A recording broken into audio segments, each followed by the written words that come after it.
면역력을 높이려고 먹었는데 오히려 건강을 해칠 수도 있다면 어떨까요? 평소에 건강을 위해 일부러 챙겨 먹었던 음식이 사실 몸에 독이 될 수도 있습니다. 특히 잘못된 정보로 인해 오랜 기간 동안 건강식이라고 믿고 먹었다면 문제가 더 심각할 수 있습니다. 예를 들어 감기에 걸렸을 때 면역력을 높이겠다며 특정 음식을 과하게 섭취하는 경우가 있습니다. 하지만 면역력이라는 것은 단순히 특정 음식을 먹는다고 해서 하루아침에 강해지는 것이 아닙니다. 오히려 잘못된 선택이 면역력을 떨어뜨리고 몸의 균형을 무너뜨릴 수도 있습니다. 지금부터 많은 사람들이 건강에 좋다고 믿고 있지만 오히려 건강을 해칠 수 있는 음식들을 살펴보겠습니다. 첫 번째, 과일 주스. 건강을 위해 과일을 챙겨 먹는 사람들은 많습니다. 그런데 바쁜 현대인들은 생과일을 직접 먹기보다는 마트에서 판매하는 과일 주스를 선택하는 경우가 많습니다. 과일이 건강에 좋으니 과일 주스도 건강할 거라고 생각하는 것이죠. 하지만 시중에서 판매하는 과일 주스는 대부분 건강을 망치는 주범이 될 수 있습니다. 대부분의 과일 주스에는 생각보다 많은 양의 설탕이 들어 있습니다. 일반적으로 마트에서 파는 100% 과일 주스라고 해도 과일 자체의 당분이 농축되면서 혈당을 급격히 올릴 수 있습니다. 여기에 제조 과정에서 들어가는 첨가물까지 고려하면 면역력을 높이기는커녕 오히려 몸속 염증 반응을 증가시키고 체내 인슐린 저항성을 높일 수 있습니다. 특히 당뇨병을 걱정하는 사람들은 과일 주스를 피하는 것이 좋습니다. 과일을 그대로 먹을 때는 식이섬유가 포함되어 있어 혈당이 천천히 오르지만 주스로 마시면 식이섬유가 제거되고 당분만 빠르게 흡수되면서 혈당 스파이크를 유발할 수 있습니다. 면역력을 위해 과일을 섭취하려면 가공된 주스가 아니라 신선한 생과일을 그대로 먹는 것이 훨씬 좋습니다. 두 번째, 플레인 요거트. 장 건강을 위해 많은 사람들이 플레인 요거트를 선택합니다. 유산균이 많아서 면역력에 도움이 된다고 알려져 있기 때문입니다. 그런데 시중에서 판매되는 플레인 요거트는 우리가 생각하는 것만큼 건강하지 않을 수 있습니다. 많은 제품이 플레인이라는 이름을 달고 있지만 실제로는 상당한 양의 당분이 포함되어 있습니다. 한 컵만 먹어도 하루 권장 당분 섭취량을 초과할 정도로 당이 많이 들어간 제품도 있습니다. 특히 단맛을 내기 위해 첨가되는 인공 감미료는 장내 유익균의 균형을 깨트릴 수 있습니다. 건강을 위해 먹었던 요거트가 오히려 장 건강을 악화시키고 면역력을 떨어뜨릴 수 있는 것입니다. 게다가 저지방 요거트라는 문구가 붙어있는 제품은 지방을 줄이는 대신 당을 더 첨가하는 경우가 많습니다. 이런 제품을 장기적으로 섭취하면 오히려 대사 건강에 악영향을 미칠 수 있습니다. 정말 건강을 위해 요거트를 먹고 싶다면 당이 들어가지 않은 진짜 무가당 요거트를 선택하고 직접 견과류나 과일을 넣어 먹는 것이 좋습니다. 세 번째, 곡물 시리얼. 아침 식사 대용으로 곡물 시리얼을 먹는 사람들이 많습니다.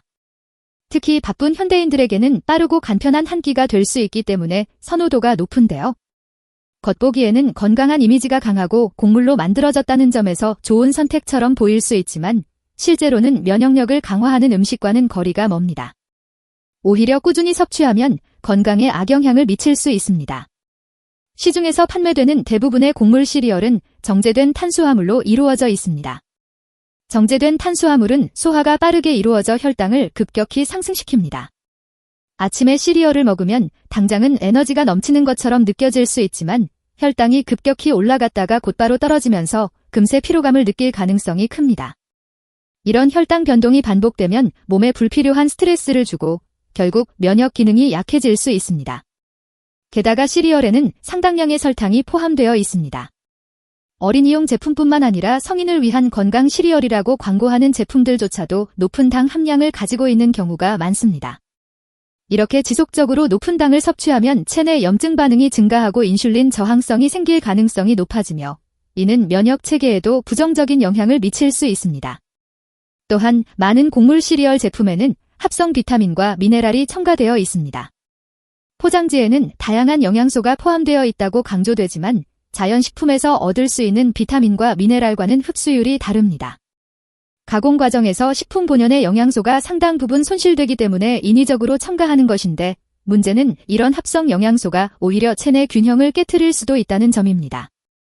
예를 들어 특정 비타민이나 미네랄이 과잉 공급되면 다른 영양소의 흡수를 방해할 수도 있습니다. 여기에 식감을 좋게 하기 위해 첨가되는 각종 식품 첨가물도 고려해야 합니다. 크리스피한 질감을 내기 위해 사용되는 파뮤나 쇼트닝 같은 가공지방은 건강에 해롭고 방부제나 색소 등의 인공 첨가물도 장기적으로 면역 체계를 교란할 수 있습니다. 특히 면역력이 약한 사람이나 장 건강이 좋지 않은 사람들에게는 더욱 부정적인 영향을 미칠 수 있습니다. 네 번째, 무가당 에너지 음료. 현대인들은 피로 회복과 활력 충전을 위해 에너지 음료를 자주 찾습니다. 그런데 일반적인 에너지 음료는 당분 함량이 높아 건강에 좋지 않다는 인식이 있습니다. 그래서 무가당 제품이라면 건강에 더 나을 거라고 생각하는 경우가 많습니다.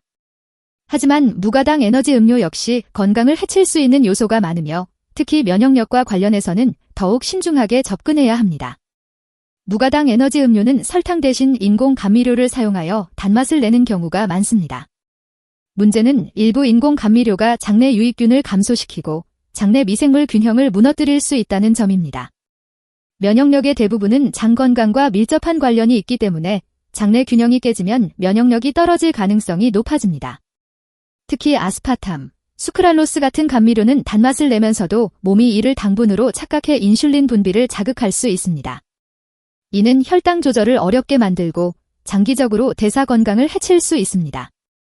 또한 이러한 감미료가 장내 유해균의 증식을 유도하고 장점막을 자극할 가능성도 있기 때문에 면역력이 약한 사람들은 특히 주의해야 합니다. 또한 무가당 에너지 음료에는 높은 카페인과 기타 각성 성분이 포함되어 있습니다. 카페인은 단기적으로 각성을 유도하고 피로감을 줄여주는 효과가 있지만 과다 섭취하면 부신 피로를 유발할 수 있습니다. 부신은 우리 몸에서 스트레스에 대응하는 역할을 하는데 카페인이나 기타 각성 성분을 지속적으로 섭취하면 부신이 과도하게 자극을 받아 점점 기능이 저하될 수 있습니다. 결국 만성 피로와 면역력 저하로 이어질 수 있습니다. 뿐만 아니라 에너지 음료에는 타우린, 구아라나, 인공향료, 보존제 등의 다양한 첨가물이 포함되어 있습니다. 이 성분들은 단기간에는 별다른 문제가 없어 보일 수 있지만 장기적으로 섭취할 경우 간과 심장에 부담을 주고 체내 독소 배출을 어렵게 만들 수 있습니다. 이런 요소들이 반복적으로 쌓이면 면역 체계에 부담을 주고 각종 염증성 질환을 유발할 가능성이 높아집니다. 잘못된 정보로 인해 건강을 위해 먹었던 음식이 오히려 면역력을 떨어뜨릴 수도 있습니다. 건강을 위해서는 단순한 제품 광고나 유행을 따르는 것이 아니라 음식의 진짜 성분과 우리 몸에 미치는 영향을 정확하게 이해하는 것이 중요합니다. 오늘 영상이 도움이 되셨다면 구독과 좋아요 부탁드립니다.